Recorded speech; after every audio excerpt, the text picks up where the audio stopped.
Hola, ¿cómo están? Muy buenos días. Hoy estamos en una emisión más de Todos Somos Oposición.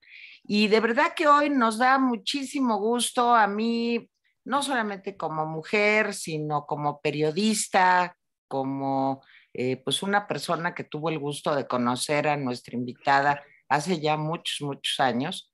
De verdad que me da gran gusto que esté con nosotros el día de hoy Margarita Zavala. Ustedes la conocen, pues no necesita presentación, es una mujer pues que por méritos propios ha trabajado, es abogada, estudió en la Escuela Libre de Derecho, es una mujer con méritos políticos, una carrera que comenzó pues desde que era muy chiquita, a los 17 años, ahí andaba Margarita Zavala trabajando en todo el sector juvenil del Partido Acción Nacional, ha sido legisladora, la he entrevistado varias veces como diputada, como legisladora, fue candidata a la presidencia, precandidata a la presidencia. También les quiero decir que tuvo un esfuerzo muy digno de mencionarse, pues tratando de vencer la cantidad de obstáculos que se presentan para poder ser una candidata independiente, para poder tener una nueva fuerza política, en fin. Platicar con Margarita Zavala, pues es platicar con la historia de una mujer que se ha enfrentado a muchísimos obstáculos, pero que con valentía ha salido adelante. Aparte es mamá, tiene 3 niños, ha sido maestra, en fin. Jaime Guerrero, pues ya presenté a nuestra invitada y te dejo la palabra. Bueno, pues Gracias, Tere. actualmente es diputada Margarita Zavala, una diputada que parece, pues ahora sí que molestar con su sola presencia a Morena, afortunadamente, y que ha soportado pues muchas cosas. Margarita, yo te doy la bienvenida a nuestro programa.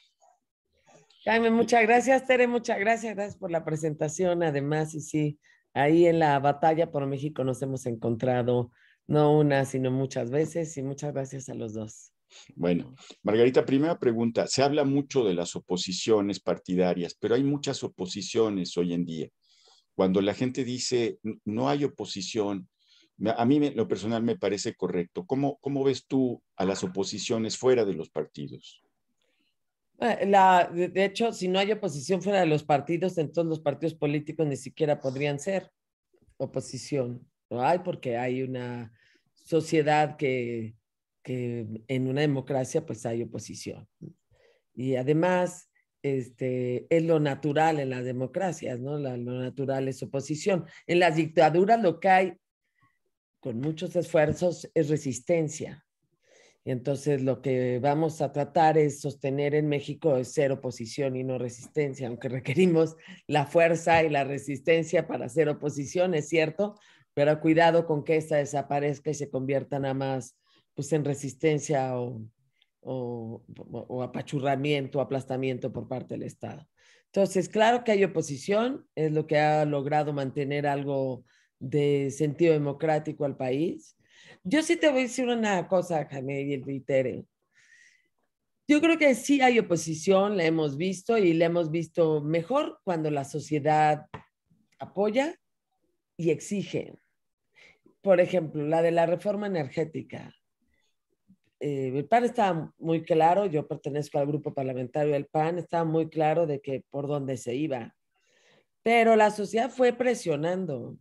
Y yo me acuerdo que cuando había la posibilidad de que cerraran o los del PRI se fueron a dormir, pues me hablaban amigos, oye, ¿qué les llevamos? Café. Eso es presión, es decir, estamos con ustedes. Entonces eso es bien importante y eso, por eso dije, hay oposición y hay ciudadanía, porque había la posibilidad, porque se logró que se rechazara o que no se obtuviera las 2/3 partes necesarias para una reforma más a tan la trastocada constitución política de México, desde los Estados Unidos mexicanos. Entonces, ese fue un momento muy importante del país porque es una sociedad que se hace oposición, que exige y que la oposición se porta a la altura. Entonces, de tal modo que te lo digo aquí entre nosotros, ¿Qué ¿no? crees? Pero había había diputados que decían, no, yo la voto a favor y yo no puedo regresar a mi distrito, porque ya me lo están pidiendo, porque yo camino y me lo exigen. Entonces eso es muy bonito, eso estuvo muy bien, muy bonito. Todos los diputados de oposición sabíamos que atrás había una sociedad diciendo adelante, ¿no? Entonces, eso fue muy importante. La otra es que lo que sí es que también hay que ser autocríticos y eso sí le falta a los partidos. Uno, reconocer que la oposición es más que ellos, es más que los propios instrumentos. La sociedad tiene que reconocer que esos son los instrumentos y que con ellos tiene que trabajar. Entonces tampoco sirve de mucho en momentos importantes criticarlos en exceso. Creo que se vale la crítica, pero cuidado con que la crítica se convierta en un debilitamiento y en que provoque una apatía que no necesitamos para estos momentos que requieren de mucha valentía y de mucha acción. Pero sí, una vez lo decía con mis compañeros de la bancada, les decía, a ver, todos recibimos una frase en la campaña que decían, no se escucha a la oposición. Y la verdad es que también lo que nos están queriendo decir es, la oposición no nos escucha. Muy interesante. Y yo dije, esa es una lección, tenemos que salir a escuchar. Vaya, si tienes un buen abogado que sabe el litigio estratégico, pues que explique la reforma energética y sus consecuencias, aunque tú creas que ya sabes todo, escúchalo, porque lo vas a aprender. Y cuando se hacen los ejercicios de Parlamento abierto, a veces chafones los ejercicios, porque siempre, ya saben, no todos a favor de Morena y de repente aparece un opositor por ahí, son bien importantes escucharlos. Entonces, no lo veas en la tele, preséntate, que te vea que tú lo estás escuchando. Yo creo que es importante que la oposición escuche y por ahí también tenemos que trabajar todos, los que estamos en la toma de decisiones y sobre todo en estos días quienes deciden en los partidos políticos porque son momentos de decisiones importantes. Por eso sí les pido a los presidentes de partido, todos hombres, escuchen a la oposición, escuchen a los demás. Y ya, aunque crean que lo saben todo, escúchenla, no solo le expliquen, escúchenla. Oye, Margarita, lo que dices dos cosas muy preocupantes. Uno, el papel de la ciudadanía es decisivo, o sea, se necesita una ciudadanía que reclame, que exija, que, digamos, apoye la acción de los partidos políticos, de los candidatos, en fin. Y por otro lado, Margarita, esto de escuchar pues a la ciudadanía, me parece que también es una forma de engancharlos, de decirles, realmente estamos para escucharlos. Se volvería como una estrategia importante, digamos, para 2024. ¿Crees que por ahí va el camino? Sí, sí, sin duda, sin duda. Yo el otro día que estaba, perdón por hablar también de cosas mías, pero el otro día que hicimos un foro de niñez, fueron diputadas y diputados, fue para mi grupo parlamentario nada más, fueron, y les encantó, y yo sí, porque escuchamos. No les dijimos todo lo que hacíamos, sino escuchamos. Y fue muy importante para todos los que estábamos ahí, todos los que estábamos ahí. Muy bien. Entonces, en la parte del 2024 sí tenemos que escuchar. Y todos, y escuchar, esa es una parte fundamental. Y también tenemos que hacer una estrategia, ¿no? No sé, yo sí creo que ahí sí tienen que asumir su propia responsabilidad los partidos para que sepan que la única tarea, que no es verdad que tienen una sola tarea, que es resolver los problemas de su organización. Tienen otra, que es ayudar a transitar la democracia y esa es fundamental y creo que debe ser la prioritaria. Si en estos momentos no ayuda que yo haga esto, no lo hagas. Si en este momento no ayuda que esto, que esté tal, o si en este momento lo que ayuda es pues si tenemos a 3, 4 famosos, échenlos, pues por lo menos preséntenlos en la fotito, siempre salen los mismos, que ni van a ser. Entonces, yo digo, bueno, pues ya empiecen a circularlos, no sé, digamos. Entonces, yo sí creo que ahí hay una parte que no hemos escuchado, que no se ha escuchado, y otra que ha faltado estrategia. Y por ahí. Y muchas cosas se resolverían en los partidos si se escuchara más. Conozco la vía partidista, y si se escuchara más, creo que muchas cosas se estarían resolviendo y se tienen que resolver para el 2024. Es decir, en el 2023 sí tenemos que entrar todos mucho más sólidos y casi sabiendo cuál es nuestro carril. No a mí no me preocupa que no haya candidatos, no me preocupa. Lo que me preocupa es que no estemos procesando la manera de decidirlos o no estemos procesando bien el apoyo pues a quienes están arriba de las encuestas o no hemos procesado cómo lo vamos a decidir, o sea, hay que tener mucho cuidado. Y también, pues tenemos muchos retos. Esta elección del 24 tiene que ser muy fuerte, muy valiente, pero también tiene que ser divertida, o sea, Claro. ¿no? Divertida, alegre, porque tenemos que ir por el 24. Has dicho, Margarita, has dicho una cosa muy importante. No te preocupan que no haya candidatos. Es una cosa que insiste mucho la prensa, que se burla el presidente, pero tú dices, ¿saben qué? Primero vamos a definir procedimientos. Vamos a definir procedimientos. Yo creo que lo que seguiría después de los procedimientos, pues es fijar una especie de agenda común, ¿no? ¿Crees que ahí resida la posibilidad de que las oposiciones partidarias puedan ganar pues la elección de 2024? Porque ya muchos la dan por muerta, Margarita. Eso no se vale. Ya he oído de pronto una posición muy de partido, pero la sociedad no le estamos dando por perdida, ¿eh? O sea, entonces yo sí he visto más gente de partido diciendo, híjole, a ver cómo, y más gente de la sociedad diciendo se puede. Es que cuando hay talante democrático es la que hace los cambios. Entonces, los partidos tienen que estar muy claros que sí se puede, muy claros, y tienen que hablar del triunfo y tienen que imaginárselo y plantearlo así. Entonces, pero yo sí veo una sociedad dispuesta a hacer todo para que se gane en el 24. Porque A ver, prácticamente Margarita, es yo lo que no se quiero puede. ser el abogado del diablo, pero voy a ser el abogado del diablo. Es que es bien Eh, fácil ser el abogado del diablo. no te creas, porque me duele mucho. Ajá. Eh, es un gobierno que tiene una concentración de poder altísima.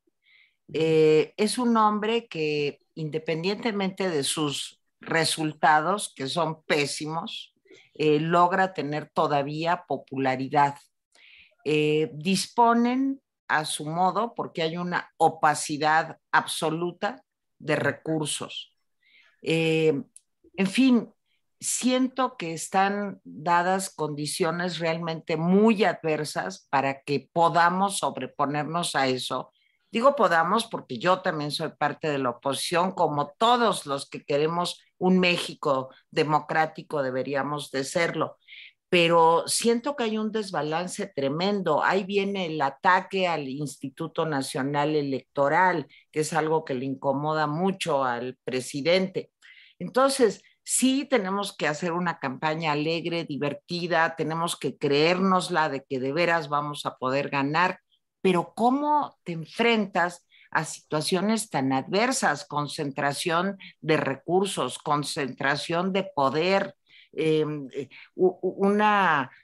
digamos, un carisma que hace que más allá de las razones, la gente se identifique con una persona. Ese es de a de veras el problema. ¿Cómo se están imaginando que tendrá que ser este camino rumbo al 24, pues para lograr de veras vencer? Mira, por un lado yo creo que sí se tiene que plantear procesos que vayan jalando la atención. Bueno, a mí me tocó vivir la interna de Felipe contra Krill y fue un proceso que fue jalando la atención. La primera elección el domingo en septiembre, la segunda en octubre, la tercera en noviembre y podía haber una segunda vuelta que luego ya nos hizo, pero podía haber una segunda vuelta y luego hasta febrero la toma de decisión. Somos menos libres que entonces, ¿eh? Sí. Somos menos libres que Claro. entonces en todos los términos, por la propia ley electoral, porque el INE, yo sí tengo algunas objeciones al INE, pero defiendo al INE. Y el INE se mete demasiado en los partidos, pero por supuesto lo defiendo al INE y hay que fortalecerlo, al contrario, en lugar de atacarlo. Pero entonces hay algunas cosas que no ayudan como antes sí ayudaban, que había mucho más libertad en precampañas, ¿no? O en la toma de decisiones. Pero yo sí estoy convencida, primero, a ver, si hay aglutinación de poder, ¿y qué vamos a esperar a que tengan más? O sea, sí está muy difícil y vamos a esperar a que tengan más dinero o que estén más consolidados los programas de regalo de dinero, a que se esclavice más la persona, o sea, ahorita las personas que están perdiendo el empleo reciben ese dinero y sienten que las esclaviza. Pero cuando no haya ya ni posibilidad alguna de tener un empleo, lo único que van a tener es ese dinero y entonces van a estar más esclavizadas. Es que no tenemos tiempo para la amargura, sino para sacar adelante. Yo no sé por qué, si ven lo difícil que está ahorita, ¿por qué creen que hay que irnos al 30? No, pues si ya no hagamos, no esperemos a que esto sea más difícil. Claro. Entonces sí, por eso yo también, yo sí creo que todos los partidos y los ciudadanos, pues tenemos que decir con quién se puede y con ese vamos, porque no estamos en condiciones democráticas. Tú lo acabas de decir, Tere. La verdad, aceptemos eso, no estamos en condiciones Claro. democráticas. No es antes del 18, no es igual. No, no es igual. No es el 12, ni el 6, ni el 2000. Es el 2024 en las condiciones menos democráticas de la historia moderna de nuestro país. Entonces, no hagamos que se consolide las condiciones antidemocráticas, porque nos va a costar más trabajo y será una generación. Y a mí sí, yo sigo siendo maestra de prepa bueno, le doy clases, digamos, a chavos entre 17 y 20, y me quedo como diciendo, no es justo que estos reciban un México así. Y yo, por ejemplo, cuando terminé mi carrera, pues todavía había un partido hegemónico, pero ahí íbamos. Era la mera transición democrática. Pero digamos, el que se estaba recibiendo en 95 o en el 2000 tenía enfrente otro país. Y pregúntales a los que tienen ahorita 40 años, pues sí, tenían un país totalmente abierto. Y me da mucha pena con los jóvenes, incluso con los que les dan 3,000 pesos, porque digo, pues yo lo que quiero es que tú puedas ganar no 3,000, sino 30,000 o 13,000 o lo que quieras y que tú salgas adelante. Pero mientras sigas así, mientras esto siga así, tú solo vas a tener esos 3,000 pesos toda tu vida y ni te va a alcanzar. Pues ahorita ya los 3,000 que te daban hace 2 años, ya lo de ahorita, pues ya te alcanza para bastante menos. Te lo dice la de la tienda que dice, cada vez que voy al súper, regreso con menos. Entonces, yo sí creo que al contrario, para adelante, no hay que dejarse, porque no podemos perder una generación. No se vale. Bueno, Jaime. a ver, me da la impresión de que algunas gentes de los partidos, eh, sobre todo, no sé, Movimiento Ciudadano o el PRD, están esperando que la lucha interna de Morena los debilite y que entonces alguien se salga, alguien importante para abrazarlo. Me parece una actitud muy defensiva, muy poco proactiva. Me Pues parece que si medianilla, están ¿no? esperando eso, pues es una especie de suicidio, pero ayer apenas leía yo en la prensa que el PRD está coqueteando, que una parte del PRD está coqueteando con Monreal. Entonces me parece que es un error mayúsculo. ¿Tú cómo ves estar esperando la debilidad de Morena por sus confrontaciones internas o que se salga alguien? A ver, hay una parte, sí es cierto que se llevan mal. Y a Sí, veces pesadito, ¿no? Te volteas a pesaditos. ver a Hombre. Puebla y dices, uy, qué rápido se llevan tan mal, y cuidado con cómo se llevan mal, ¿eh? Pero qué rápido se llevan tan mal. Y lo entiendes porque no hay nada sólido ahí, es un asunto nada más de conveniencia, ¿no? Pero la oposición no puede depender en ningún momento de lo que sucede en Morena. Es un gran error, una gran equivocación. Y sí, están ahí coqueteando de más, pues solo los van a utilizar para subir el precio allá. Claro. Pero Margarita, vemos por un lado las famosas corcholatas, a mí me choca, o a Jaime y a mí nos choca mucho el término, pero así le puso el presidente. Bueno, Vemos suele denigrar a los demás siempre. Totalmente, exacto, totalmente. Es así es. natural. Bueno, pero vemos a estas personas en una lucha abierta, descarnada, Violando bueno, la ley. Violando la ley. exacto, violando la ley, pero no Sí, les importa, nunca les ha importado. Y vemos, al menos yo, me gustaría conocer desde luego tu opinión, Jaime y yo lo hemos dicho muchas veces, a una oposición como lenta, como que no va al ritmo que, pues sí, está marcando Morena, pero que ellos están aprovechando este tiempo para poder tener una mayor presencia, para, violando la ley, pues hacer actos que les permitan darse a conocer más. ¿Cómo salir de este letargo de la oposición que nosotros vemos, pero que yo no sé si tú compartes esta perspectiva? A ver, un poco sí, no tengo la prisa de nombramientos de candidatos o candidatas, esa no la tengo. Ahí traen una carrera bien, a ver quién queda mejor con el que decide, ¿no? Sí. Entonces sí, es medio regular ahí, ¿no? Pero, a ver, pero sí es cierto, ¿cómo lo traté de expresar? Digamos, hay una oposición decidida general, que es como decía Jaime, ¿no? Todas las oposiciones, oposición. Pero hay unos partidos políticos que son los instrumentos que son bien importantes, que me parece que están cometiendo el error y eso hace parecer lenta la reacción de solo mirarse a ellos. A ellos me refiero no solo a sus personas, sino a sus problemas. Es decir, yo a mí partido, no voy a nombrarlos porque puedo ser como muy injusta, más conozco más a uno que a otros, ¿no? Pero si yo nada más digo, a mí sí me interesa no ir en alianza porque a mí me conviene, porque a mí me conviene, porque entonces no da, porque entonces yo necesito este porcentaje, porque yo me estoy formando, porque yo no me llevo con ellos. El otro partido, bueno, pues yo estoy viendo nada más y no hago nada, porque no quiero hacer nada en relación a, si yo fuera partido y tuviera gente que estuviera alto en las encuestas, ya la estaría poniendo, a ver, ¿y tú en qué vas? ¿Y cómo vas? ¿Y quién? Yo sí los pondría a correr, como sea, como sí lo están haciendo en Morena, sí.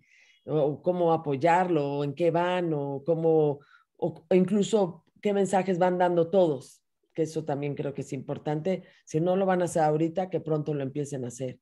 Y luego también, y otros, pues arreglando sus problemas internos. Y los partidos tienen que arreglar sus problemas internos, pero también mirar hacia afuera. Y les está faltando mirar hacia afuera por arreglar su problema interno y lo tienen que hacer al mismo tiempo. Claro, totalmente de acuerdo. En eso sí, eso ha hecho que se vea un poco más lenta, pero estamos a tiempo. Sí, la tentación de ir solos, o sea, me da la impresión de que a veces hay personajes, sobre todo del PAN, pues que es el partido más fuerte de la oposición, es un partido que Sí, sí es el más fuerte. La mal o verdad es el más bien, fuerte. sí, mal o bien, pues se ha sostenido en medio de la debacle, por ejemplo, del PRD, de la crisis que afronta el PRI. Y bueno, pues oigo voces que dicen, pues el PAN necesita fortalecerse, no ir con los otros partidos. ¿Crees que ese podría ser un camino, Margarita? Sí, si hubiera condiciones democráticas. Ya, No con las eso lo hay. dijiste todo. Con eso lo dijiste todo. Sí, sí. O sea, estamos viviendo un momento en el que si no sumamos, vamos a perder definitivamente la democracia, Margarita. Sí, sí, habrá que organizar no la oposición, sino la resistencia. Sí, bueno, pues ya que hablamos de resistencia, es algo muy duro de decirlo. Tere. Pues, Margarita, me interesa mucho conocer cómo has vivido este tiempo en la Cámara, en donde ha habido tanta polarización y en donde tú has sido, pues, de algún modo, pues ¿cómo diré? Una antena que recibe parte de esta agresión con la que se maneja el partido en el gobierno. Cuéntame un poco, como mujer sí, claro, pero sobre todo como legisladora, como una mujer de oposición, ¿cómo has sobrellevado esto? Yo he hecho, esto ya lo digo yo en lo personal, grandes corajes viendo los videos cuando te gritan, cuando, en fin, con una actitud. Sí, hay pasión en los congresos y pues de eso se trata, ¿verdad? De que haya eh, pues mucha polémica y discusión y tal, pero creo que en tu caso ha habido un poco más que eso. ¿Cómo lo has sobrellevado? Bueno, primero sí me pasó, como le pasa muchas veces a las mujeres, bueno, pues ahí está la presencia, y no hay problema, no había problema al principio, sí me cuidé primero de agresiones personales, entonces se vea cuidada. Mi propio grupo parlamentario a mí me cae excelente, me cuida, además de que me llevo bien. Y el problema fue cuando empecé a hablar, entonces pasa como las mujeres, el problema es cuando levantan la mano, cuando quieren decidir, cuando hablan, entonces, bueno, no había problema mientras yo no dijera nada, y cuando empecé a hablar, pues sí, pues empecé a hablar como oposición, y ahí fue una reacción muy violenta y es constante, pero además yo soy una persona bien pacífica, soy una resistente civil, pero bien pacífica, de verdad muy pacífica. Yo no agredo a nadie, ni siquiera en los medios más hostiles que son que es el Twitter, por ejemplo. Yo no soy alguien que agreda, yo normalmente cuido mis palabras, normalmente no tengo una actitud agresiva. Bueno, ya cuando subo y me empiezan a gritar, pues ya si no me dejo, ¿no? Y también cada cosa que digo, la verdad la preparo. La preparo. Yo cuando hablé del drama que tenemos en la política social de nuestro país, que no hay política más que reparto de dinero y además mal Yes. repartido. Les expliqué por qué habían cambiado los padrones que ya estaban bien profesionalizados, los cambiaron realmente por una serie de listados convenencieros y de votos en lugar de beneficiarios, de votantes en lugar de beneficiarios.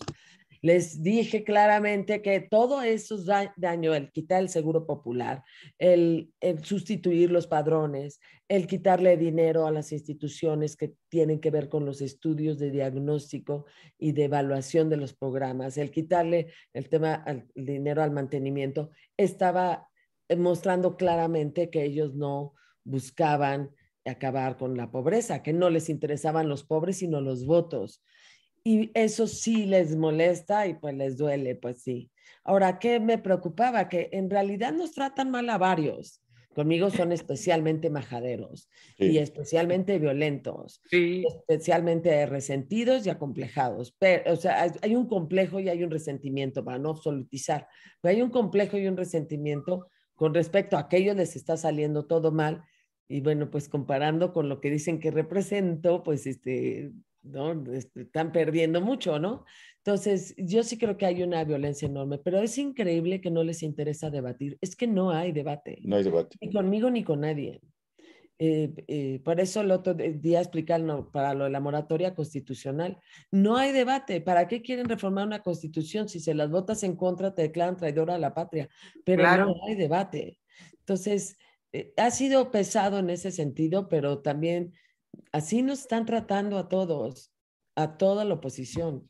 Es constante la molestia, es constante el grito y creo que de mi lado no he dado pretexto para no he dado una sola razón para que sean así. Pero pasa, y yo quiero hacer un poquito más grande y que como que pasar lo mío para ver como el bosque más claro, ¿no?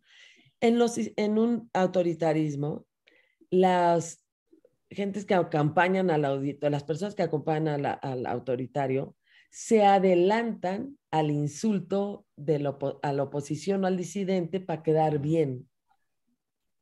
Entonces no hay ni siquiera una orden, obedecen anticipadamente, Sí. violentan anticipadamente por quedar bien. y creen que y luego hay hasta competencia, quién es más grosero, quién es más majadera. Utilizan mucho a las mujeres para pegarle a las mujeres. Sí, es increíble cómo utilizan a las mujeres para pegarle a las mujeres. Y eso lo hemos sido víctimas todas las que pertenecemos al grupo parlamentario del PAN, las del grupo parlamentario del PRI, las del PRD también les pegan, y las de MC también, y las utilizando a las mujeres. Entonces ha sido, pero también sí quiero decirles que sabemos todas muy bien, o todos muy bien, que son momentos muy importantes, que estemos presentes, que demos la batalla y que demos también el debate, porque también es importante que se nos escuche afuera a esa oposición que también la tenemos que responder.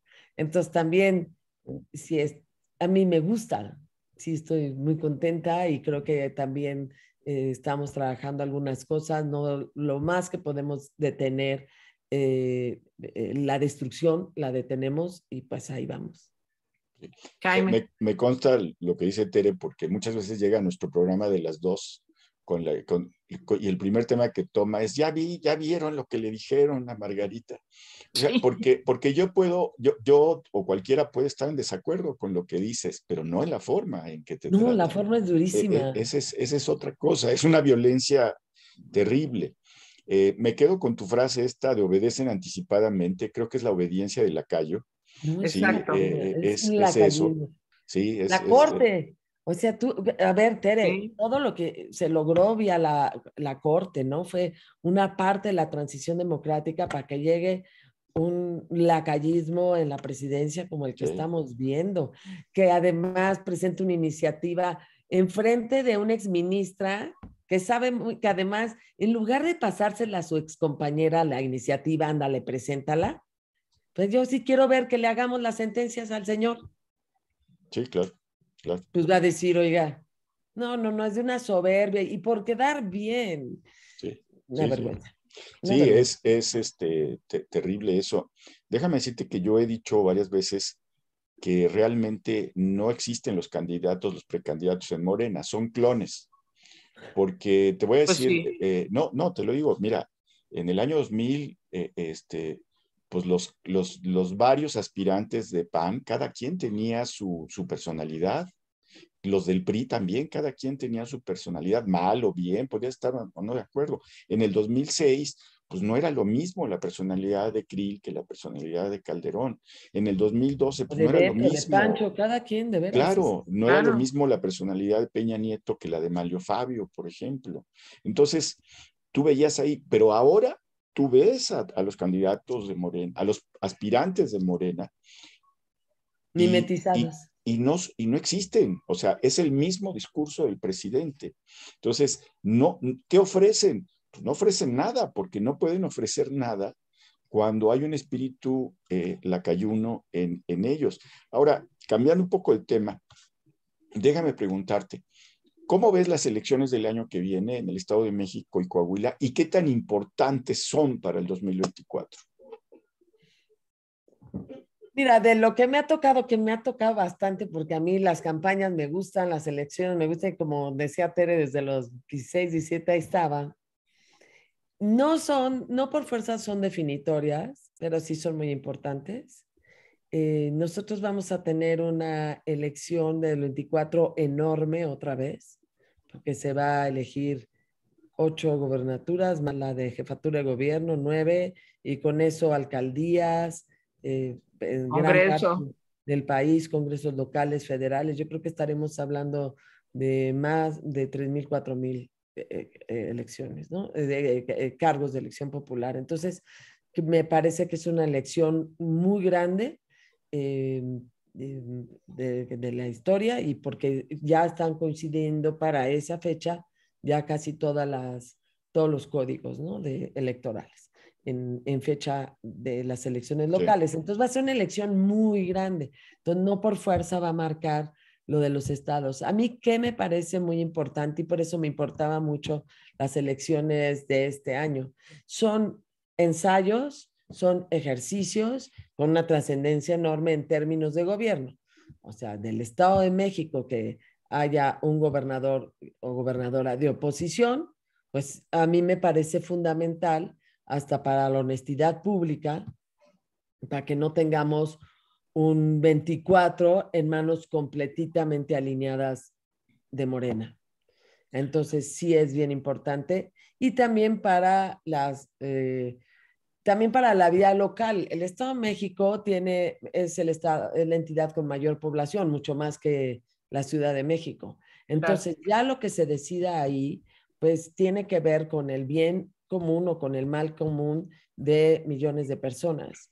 Y a mí sí me preocupa que quede en manos de Morena, porque los gobernadores de Morena no defienden a sus estados ni a su gente. Los gobernadores de Morena solo defienden al presidente. Y entonces van a abandonar a la ciudadanía del Estado de México y a las familias del Estado de México. Y de ese nivel, no estoy despreciando a Coahuila, pero es la entidad con mayor población. Entonces, para que veamos, cuando nos equivocamos o cuando no damos con el acierto, se abandonan familias o se abandonan realidades de vida diaria. Entonces, yo haría todo por el bien del país de que ganara la oposición. Creo que le iría mejor a todos y a todas. Y bueno, creo que me parece importante. ¿Es definitorio? No, nos va a costar más trabajo si no lo gana la oposición, pero no es definitorio. Ahora, yo sí le digo a los ciudadanos, ¿queremos hacer algo? Vayamos a apoyar la campaña del Estado de México y de Coahuila, porque es bien importante conocer el ejercicio electoral, tocar la puerta, hablarle a un candidato. Y yo sí he visto, yo hice junto con otro grupo de ciudadanos, México Libre. Y el 98% de los que iban a México Libre no habían pertenecido en un compartido político. Luego entonces no habían hecho campañas, por ejemplo. Y el 21 ayudó mucho en mi campaña. Hubo muchos ciudadanos que en su vida habían hecho una campaña, en su vida. Y entonces el Estado de México y Coahuila puede ser un buen ejercicio ciudadano. Y yo le digo a todas las oposiciones, en la calle, es en la calle donde nos tenemos que ver. Claro. Ahorita los Zoom, los WhatsApp, eso es para informarnos, para decirnos, pero es a la calle y no solo a través de marchas. Es tocando la puerta, convenciendo al par, convenciendo al ciudadano. Pues a veces nos equivocaremos, pero muchas veces nos tienen que ver a la oposición tocando la puerta y demostrar que somos muchos. Oye, Margarita, por mi parte y por último, ¿cómo ves el problema de la violencia y el narco y qué tanta injerencia podría llegar a tener el crimen organizado en los procesos del 23, Estado de México, Coahuila, y los megaprocesos del 24? ¿Cómo evalúas esto? Bueno, es una razón más para el 24 y no para dejarlo al 30. Es decir, no parte de nuestra razón por la que tenemos que entrar de lleno estos años a las elecciones, a las campañas, es precisamente el de seguridad. Hemos perdido la seguridad en todo el país como no se había perdido, como no se había tenido antes. Y creo que uno de los problemas o el problema más grave para seguir, para gobernar este país, para nuestra vida diaria, para pues, la vida pública de México, es el de seguridad, porque ese nos va a costar mucho, muchísimo más el punto de regreso. Entonces, ya bastante con que tengamos que tener 2 años de esta ausencia de política y ausencia de estrategia, fraseada en abrazos y no balazos. Pero esa es una frase, atrás no hay nada más que un desastre. Entonces, yo sí estoy muy preocupada porque es claro que el crimen organizado ha venido cooptando los estados y también las elecciones. Y lo sabemos, lo saben muy bien, lo saben muy bien en Sinaloa, lo saben muy bien en Baja California Sur, lo saben muy bien en Tamaulipas, y lo saben muy bien en la presidencia de la República, y lo saben en gobernación, lo sabemos todos. Entonces, esta es una de las razones, y Morena debería entender que también es una de las razones para que incluso les convendría a ellos mismos liberar, porque están siendo esclavizados por parte del crimen organizado. Sí, y por eso es tan importante que el Estado de México por lo menos tenga un tema de oposición y que permita al menos enfrentarlo de mejor manera, aunque le corresponda a la federación, por lo menos a la entidad. Entonces, sí me preocupa porque es claro la intervención del crimen organizado en algunas entidades de la República. Y además me preocupan declaraciones que digan, por ejemplo, si hay un solo grupo encargado de una plaza, Sí. que desaparecen los homicidios. O sea, no, desaparece el Estado, no los ¿No, homicidios. Y además va a haber cada no te vez que recordó aquella escena del Padrino? Sí, claro, claro, y muchas de ellas, pero sí me preocupa porque es el más difícil de punto de regreso. Así Yo es. creo que en México hay un enorme talento en términos de salud, en términos de educación, de economía, que podría revertir los daños que hemos hecho, recuperar la confianza en el mundo, y eso podríamos hacerlo, pero el de seguridad nos va a costar mucho más trabajo en la medida que haya una serie de personas que no le exijan nada, que están ahí mismo en el gobierno, o que no, y la otra, que se vayan con la finta de que hay que apoyar el crimen, a Morena porque ya lo tienen cooptado. Entonces, esa es la parte para mí más preocupante, el crimen organizado. Bueno, por mi parte, nada más agradecerte, Margarita. Ha sido muy interesante, muy fluido, muy fluida la conversación. Se nos pasó un buen rato. Yo te agradezco mucho, de veras, que hayas accedido a esta entrevista. Y bueno, pues te aviso que va a salir el próximo jueves a las 11 de la mañana. Está saliendo el programa. Tere, no sé si quieras agregar algo. Margarita, de verdad apreciamos mucho tu tiempo. Gracias por compartir con nosotros. Y mira, pues este espacio está abierto para todas las oposiciones. Yo creo que en este momento no se trata de yo soy de este partido, yo soy del otro. Yo creo que ahorita todos somos mexicanos y todos tenemos la obligación de luchar por nuestra democracia que tanto trabajo nos ha costado construir para que de un plumazo vengan y la derroten. Y tú eres un elemento muy importante en esta lucha, Margarita, y por eso teníamos tanto interés en platicar contigo. De verdad, te apreciamos mucho, Jaime y yo, que hayas estado con nosotros y que no sea la última vez. Ahí vamos a ir viendo cómo se van poniendo las cosas y ojalá vuelvas a estar aquí. Al contrario, muchas gracias. Y además México es un gran país, de verdad es un gran país. Y sí les digo a todo el público, hay veces en la historia de una nación que la propia patria reclama mucho más generosidad de sus ciudadanos, de sus ciudadanas. Y estamos en esa época. Pero el país, México sí lo vale. Muy bien. Gracias, Margarita Zavala, muchísimas gracias, diputada. Gracias. Buenas tardes. Nos vemos. Hasta luego, Jaime. Muchas gracias. Bye. Bueno, Adiós. hasta luego. Esta fue una emisión de Todos Somos Oposición. Gracias a Margarita Zavala. Nos despedimos y los esperamos en una próxima emisión.